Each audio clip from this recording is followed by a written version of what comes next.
नमस्कार दोस्तों, स्वागत है आपका। कभी कभी ना इतिहास में कुछ ऐसी चीजें मिल जाती हैं जिनकी कोई सीधी सादी एक्सप्लेनेशन ही नहीं होती। आज हम ऐसी ही दो सबसे मशहूर, सबसे हैरान करने वाली चीजों पर नजर डालेंगे। मतलब ऐसी चीजें जिन्हें देखकर लगता है कि भाई ये तो होनी नहीं चाहिए थी। एक तरफ तो वो इतिहास है जो हम सब जानते हैं कि टेक्नोलॉजी धीरे धीरे स्टेप बाय स्टेप आगे बढ़ी, और फिर दूसरी तरफ है ये चीजें जो उस पूरी कहानी पर ही सवाल खड़ा कर देती हैं और ये हमें सोचने पर मजबूर करती हैं कि क्या हम सच में अपने पास्ट को पूरी तरह जानते भी हैं। तो आज हम दो बहुत ही अजीब केस फाइल्स की छानबीन करेंगे और देखेंगे कि ये हमें हमारे इतिहास के बारे में क्या सिखाती हैं। तो चलिए तैयार हो जाइए, हम टाइम ट्रैवल करके पीछे जा रहे हैं और उन चीजों को देखेंगे जो इतनी एडवांस्ड या इतनी अजीब हैं कि लगता है मानो वो फ्यूचर से या शायद किसी दूसरी ही दुनिया से आ गई हों। और यही सबसे बड़ा सवाल है, क्या ये चीजें सिर्फ हिस्टोरिकल मिस्टेक्स हैं या फिर ये एक ऐसी सच्चाई है जिसे समझने के लिए हम अभी तैयार नहीं हैं। चलिए सबूतों को खंगालते हैं और मिलकर इसका जवाब ढूंढने की कोशिश करते हैं। चलिए शुरू करते हैं। हमारी पहली केस फाइल है वॉयनिक मैन्युस्क्रिप्ट, इतिहास की सबसे बड़ी और सबसे रहस्यमयी किताबों में से एक। जरा सोचिए, आपको एक किताब मिलती है जो लगभग 600 साल पुरानी है। ये एक ऐसी भाषा में लिखी है जिसे दुनिया का कोई भी एक्सपर्ट आज तक पढ़ नहीं पाया। और तो और इसमें ऐसे पेड़ पौधों के चित्र हैं जो इस धरती पर पाए ही नहीं जाते। जी हां, यही है वॉयनिक मैन्युस्क्रिप्ट।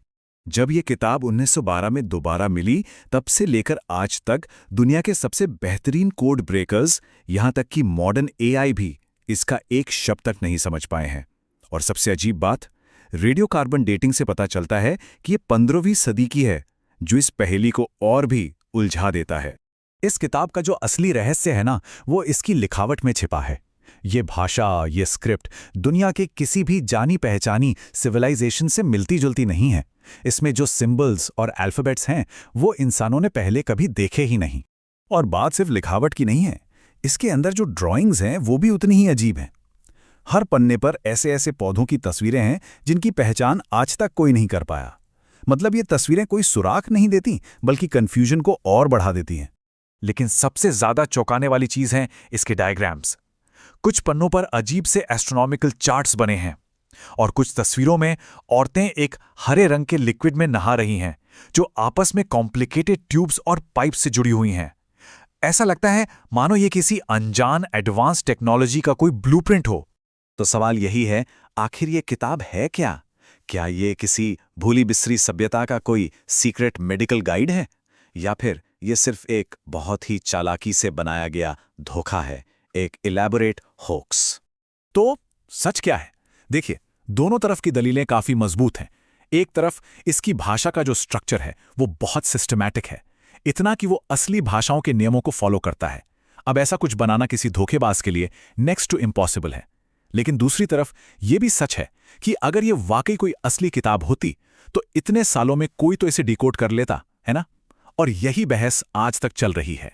तो चलिए इस अनपढ़ी किताब की केस फाइल को बंद करते हैं और अब चलते हैं अपनी दूसरी केस फाइल की तरफ, एक ऐसी चीज की ओर जो वॉयनिक मैन्युस्क्रिप्ट जितनी ही या शायद उससे भी ज्यादा हैरान करने वाली है। इसका नाम है एंटिकाइथेरा मैकेनिज्म।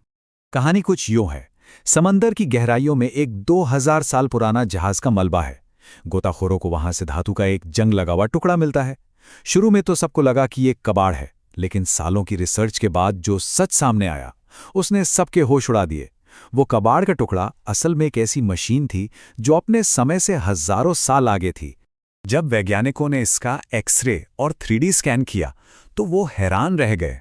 उस छोटे से टुकड़े के अंदर एक या दो नहीं, पूरे 37 ब्रॉन्ज गियर्स थे, और वो भी एकदम प्रिसिजन के साथ हाथ से बनाए हुए।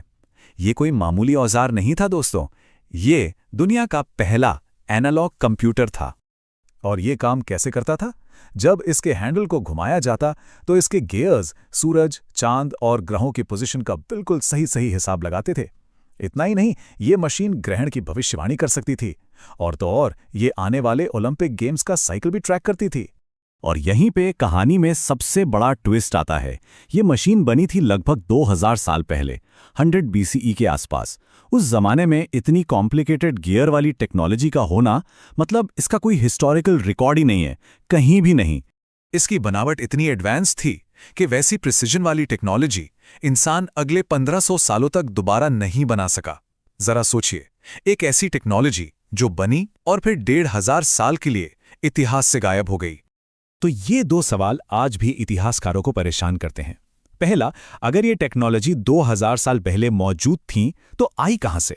और दूसरा, जो शायद इससे भी बड़ा सवाल है, ये गई कहां? अब इसको एक्सप्लेन करने के लिए कई थ्योरीज हैं। कुछ लोग कहते हैं कि ये किसी अकेले जीनियस का काम था जो अपने समय से बहुत आगे था। कुछ का मानना है कि ये एटलांटिस जैसी किसी खोई हुई एडवांस सिविलाइजेशन की बची खुची निशानी है। और हाँ, कुछ लोग तो ये भी मानते हैं कि ये प्रूफ है कि प्राचीन समय में हमें एक्स्ट्रा टेरेस्ट्रियल हेल्प मिली थी। तो ये दोनों चीजें, ये दोनों पहेलियां हमें हमारे इतिहास के बारे में आखिर सिखाती क्या है? ये दोनों आर्टिफैक्ट्स एक ही बात साबित करते हैं कि हमारा इतिहास उतना सिंपल और लीनियर नहीं है जैसा हमें किताबों में पढ़ाया जाता है। ये हमें दिखाते हैं कि ग्रेट नॉलेज और टेक्नोलॉजी समय के साथ खो भी सकती है, पूरी तरह से गायब हो सकती है। जैसा कि हमारे एक सोर्स में कहा गया है, हमारा इतिहास उतना सरल नहीं है जितना हमें सिखाया गया है। ये चीजें हमें मजबूर करती हैं कि हम अपने अतीत को एक खुली सोच के साथ देखें, ये मानने के लिए तैयार रहें कि अभी भी बहुत कुछ जानना बाकी है। और मैं आपको इसी सवाल के साथ छोड़कर जा रहा हूं। अगर ये दो इम्पॉसिबल ऑब्जेक्ट्स सिर्फ किस्मत से आज हमारे सामने हैं, तो जरा सोचिए, और ऐसी कितनी ही हैरान करने वाली चीजें होंगी जो हमेशा के लिए वक्त की धूल में खो चुकी हैं।